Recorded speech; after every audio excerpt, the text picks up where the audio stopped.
Hello. Thank you for being here. My name is Chrissy Hodges, and I am an individual living with OCD. I'm a certified peer support specialist here in the state of Colorado.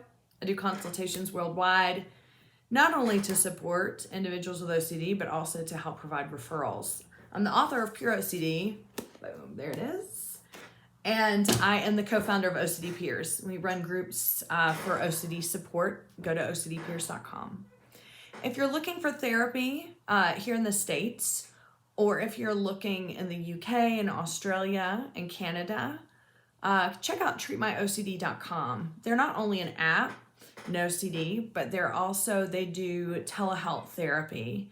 And the goal is to get it in as many countries as possible. So go to treatmyocd.com, where you can find a link below in the description. So today I want to talk about Pure OCD, Pure O, the term. Like on my book, yay! Self-promotion. No. I get this a lot, and so I just wanted to do a quick video to clarify. I'm doing kind of a series of videos of certain questions that I get over and over and over, and I think it'll be helpful as a reference. So what is Pure OCD, and why isn't it in the DSM? Why am I not getting a diagnosis of Pure OCD? Things like that. So there's a reason why Pure OCD is not a clinical diagnosis. In fact, it's not scientific at all, which is why there are a lot of people in the community that despise that term and name and really get in a ruffle about it, in a tizzy about it. They hate the term, and it's fine. Like, the way I look at everything these days, like, you know, some people like some things, some people don't like others. There ain't no reason to go out there and shame everybody about it, right? So some people love the term Pure O. I am one of those that is included in that category. Others hate it and shame everybody for using it. And those people need help. No, I'm just kidding. So let me give you a little bit of background on the term Pure O. So Pure OCD, Pure O, it was a term created by Dr. Stephen Phillipson. So if you don't know Stephen Phillipson, you can find a video of him. I'll drop it in the description too. I did a Q&A with him years ago. He was my therapist. That was like the first time that we had come face to face to really talk, because I did phone sessions with him years ago. So I was sweating during the whole interview. It was like his voice brought up a trauma response. No, but you know, Dr. Phillipson, he's in New York. He's at ocdonline.com. He was treating a lot of people, I believe it was back in the late 80s, early 90s, and started to notice the kind of the trend of individuals who have intrusive thoughts, really scary, taboo, intrusive thoughts and mental rituals. And I can't remember what he always says would be the alternative to calling it, but it's a very clinical term, and it's just annoying, and it doesn't roll off the tongue well.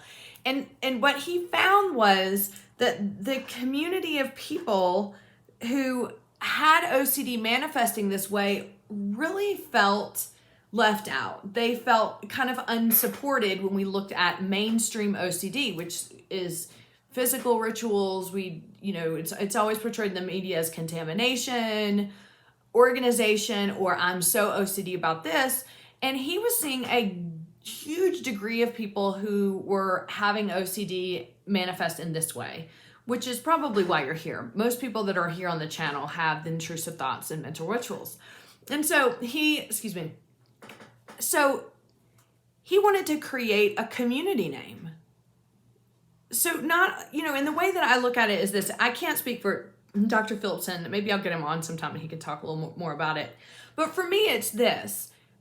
I had trouble even accepting that this was an OC diagnosis. I don't know about you, but when I was first diagnosed, I remember feeling relief, like, oh, like none of this is my fault. I'm not like this crazy person that believes I'm getting punished by God all the time, So that was a relief. But then my second thought was, this isn't OCD. Like, I don't wash I do sometimes have contamination rituals when I feel like I'm triggered, like on whether I'm going to vomit or not. But I just thought, I don't, of course I doubted the diagnosis, and then subsequently really doubted the diagnosis when I got symptoms later on when I got off medication before I had therapy. So then it went to, what if I really don't have OCD?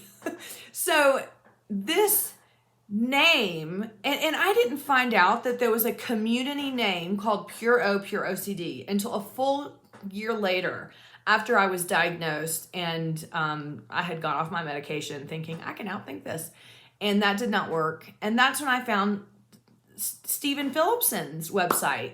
At the time it was like OCD Zone, like .aol. And it was just old school dial up. And I remember seeing these grad stories with, sexual orientation OCD stories and real, health OCD stories and religious scrupulosity. So these are the things I was really struggling with. And I thought, oh my gosh, like there's more people in the world that feel this way. And for that full year, I had not known that there was anyone else with OCD that was like me. And so in seeing this, I cried lots. I felt connected. I felt connected to the diagnosis. I didn't know anyone, but I felt connected to other people who might have it around the world. And to be honest with you, the way that I look at it is this: pure OCD rolls off the tongue way better than violent, sexual, and religious intrusive thoughts. It saves us from stigma. It saves us from that added shame and guilt, that we may have when we're finally opening up to people about what we're struggling with. To kind of front load something with pure OCD. That's a nickname for a community of people with intrusive thoughts and mental rituals. It kind of is less jarring than, hey, I have, sometimes I have taboo intrusive thoughts that are terrifying and, sexual or violent, which people might be like, whoa, you know how it is. So the way I look at it is this: I'm under no, I know it's not a scientific term. Everyone knows it's not a scientific term. It's a community name. And for so many of us, this community name finally helped us to whatever degree we can believe that we have OCD. It helped us belong to a community of people who just gets it. For me, the shame and guilt, vastly diminished, not all the way, but when I knew there were other people out there, when I knew that no matter where they were, they would get it. They understood my brain. So it's not a diagnosis. And if you go to a therapist and say, hey, I have pure OCD, they're likely going to go, no, you don't, you just have OCD, right? So if that's said, no worries, they're being truthful. You really just have OCD. You're just part of the community name. Now, you might hear people say, pure OCD doesn't exist. And this could be really, really triggering for you. It was angrily triggering for me when I first heard this, kind of the rumblings in the community many, many years ago. And a lot of that is kind of what I was referencing earlier, people that just flat out refuse to accept that terminology whatsoever. They feel angry about it. They feel like it's misleading. They feel like it's tied to a lot of misinformation about OCD, which is not true. I mean, sure, there might be misinformation on the web, but if I could find misinformation about everything if I searched long enough, right? When you Google pure OCD, very many credible sites pull up. So a lot of times people will say, just because they're frustrated with the terminology, they'll say, oh, Puro doesn't exist, without thinking they're triggering the hell out of people. What they mean is that's not a diagnosis that's in the DSM. There's no criteria for it. It is a community name. It does exist. There are so many people out there just like me and you that have it. And, you know, my hope is whether you like the term or not, that you're able to, you know, listen to the side of why a lot of people really appreciate it and really finally felt like they belonged in the OCD community after hearing that there was a community name and also a place where they can feel less stigmatized and less shame and guilt. So yes, I hope that answers all of your questions about Pure OCD.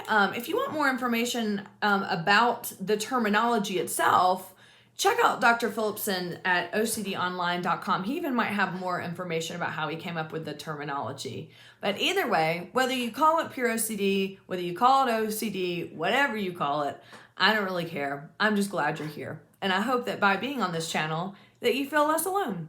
So if you want to meet with me or my staff in person for peer support or referral consultations, head on over to ChrissyHodges.com, or you can email me, ocd.chrissy@gmail.com. And if you want to sign up for a peer group, ocdpeers.com. Until next time, bye y'all.